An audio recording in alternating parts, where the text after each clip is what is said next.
Now to a Target 12 investigators exclusive, Crumbling Capitol. We've learned a large chunk of marble fell from the Rhode Island State House, smashing to the ground where people walk in the building. Scaffolding was quickly erected over concerns that more could fall off the historic building, and experts say the state's capital needs some serious TLC.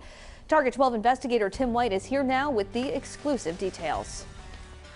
The alarming incident happened on February 28th, and for some, the falling chunk of marble was a warning shot that the more than 120-year-old State House is in dire need of help. The cornerstone of the Rhode Island State House was laid in 1896 after voters approved several bonds totaling $3 million to construct the white marble Capitol building. Boasting the fourth largest unsupported dome in the world, it was a source of pride for the state. But the Rhode Island State House, looming atop Smith Hill since it opened for business in 1900, has seen better days. The People's House is in disrepair. Sally Strachan is the chair of the State House Preservation Society. We think this is a white marble building, but if you stand here and look at this, at best it's gray. Strachan says decades ago the exterior of the structure was improperly cleaned, ruining the finish of the marble and exposing the stone to the unforgiving elements of weather and its urban surrounding. When you stand here and look up, you can see underneath here.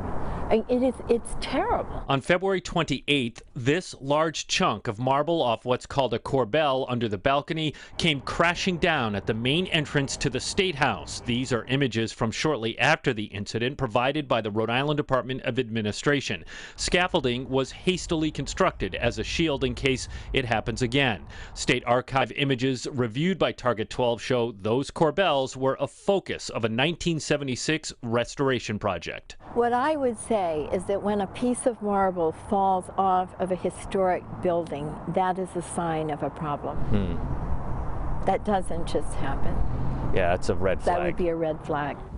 It's unclear what caused the incident. A spokesperson for the Department of Administration said that they have hired an architect to get to the bottom of the cause, adding, the area where the piece fell has been cordoned off for safety and workers' access, and the rest of the corbels are being evaluated. State budget documents call for a proposed total of $54 million to address deferred maintenance at the State House. Strachan says that's a start, but there are a number of items inside the building that need attention. Most importantly, she says, a new HVAC system, as humidity is causing long-term problems. That's not good for anything that's inside that building. It's not good for the walls, it's not good for the people, not good for the papers.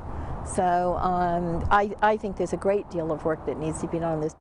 A spokesperson tells Target 12 an initial inspection of the piece that fell shows water got into the corbel and repeatedly froze and thawed, causing the crack. So far, they have not found similar damage on other corbels. With the Target 12 investigators, Tim White, 12 News.